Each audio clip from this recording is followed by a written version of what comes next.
Today I'm going to teach you how to temper 3 different types of couverture chocolate. Starting off, we have white, milk, and dark. To temper these 3 types of chocolates, we're all going to start at the same temperature. We're going to want to take these chocolates and melt it to 110 degrees Fahrenheit. We need to figure out how much we're going to be using. We are going to be tempering the chocolate over a double boiler, so we're going to want to take about 25% of this chocolate, put it in this bowl and set it aside because that's what we'll be using to temper the chocolate. So we have 6 ounces of this, and then we have 2 ounces of the other chocolate that we're going to use to temper it. Next, we're going to take that 25% of chocolate and chop it into small pieces. The reason we want the pieces to be smaller is because we're going to be doing a method over the double boiler where I'm going to take the chocolate to 110 degrees, and then I'm slowly going to mix in these pieces, which is going to cool it down to the correct temperature. We have our chocolate that we're going to melt. We have our candy thermometer, and we have our chopped chocolate, so we're ready to go. So for the double boiler method, we're going to want to take a stainless steel pot, and we're going to want to fill it up about 25% full of cold water. Next, after you have it filled with water, we're going to turn our oven on and put it at a medium-high heat. We're going to let that come to a slight boil, and then I'll show you what to do next. So for the double boiler method, the only reason we don't fill the pot up all the way with water is because we want that steam from the simmering water to melt the chocolate, which you can see it's already doing. So you can see it's starting to melt pretty fast. We have it still on about a medium-high heat. We have our thermometer ready, and we're going to keep track of it, and we're going to want to melt this to 110 degrees.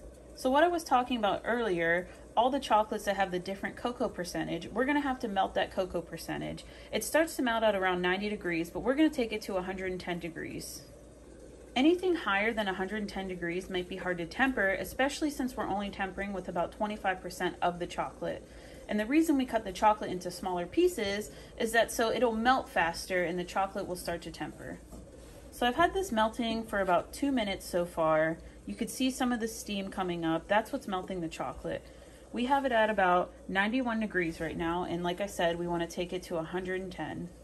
Here I have a slab of caramel that I'm going to cut into about 1-inch cubes and show you how to dip caramels in the tempered 70% dark chocolate. So once we have our salted caramels ready to cut into 1-inch cubes and some sea salt, I'm going to show you how to dip them. So once we have our chocolate to 110 degrees, we're going to remove it from the double boiler and start tempering. In order to temper, we're going to take that chopped up chocolate, pour it directly into the bowl, and start mixing. So the tempered chocolate is going to help take this chocolate down to the correct temperature. For dark chocolate, we want to take it between 88 and 90 degrees. And you can see as we mix, the temperature starts to go down. So as we're getting closer to temp, most of those smaller pieces should start to disappear completely. So if for some chance as you're dipping, the chocolate starts to fall below temperature, you can put it back on the double boiler, keep it between 88 and 90 degrees. To dip, I place my caramel in there with a fork, and then I take it out. I tap all the excess chocolate off, get those bubbles off. So repeat that step with the rest of the chocolate, and if your chocolate starts to get out of temper, put it back on the double boiler and hold it between 88 and 90 degrees.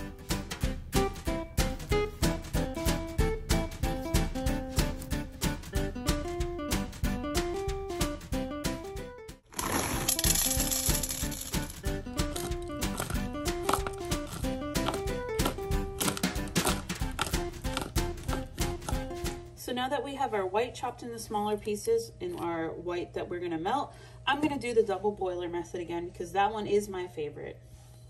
So for the double boiler method, we're going to want to take a stainless steel pot, and we're going to want to fill it up about 25% full of cold water.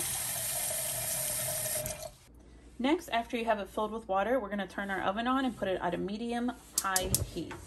We're going to let that come to a slight boil, and then I'll show you what to do next. We're going to do the double boiler method again with white chocolate. Now that we have our white chocolate tempered, I put it in a piping bag, and I'm going to drizzle these milk chocolate ganache filled tarts.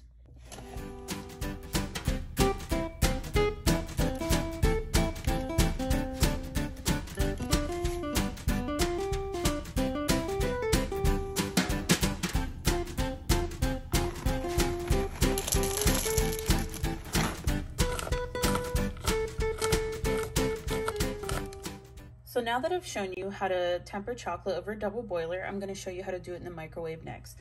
So we're going to start the same way with the chocolate chopped up into smaller pieces, and then we're going to have a microwave safe bowl and our candy thermometer again.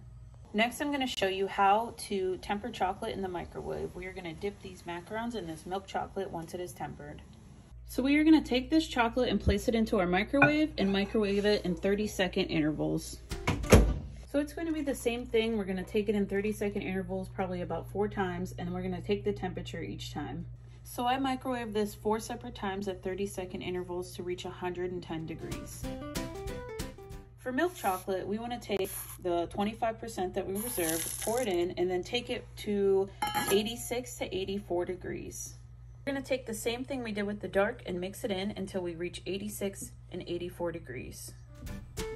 Once we have our chocolate to the correct temperature, we're going to take these and dip them.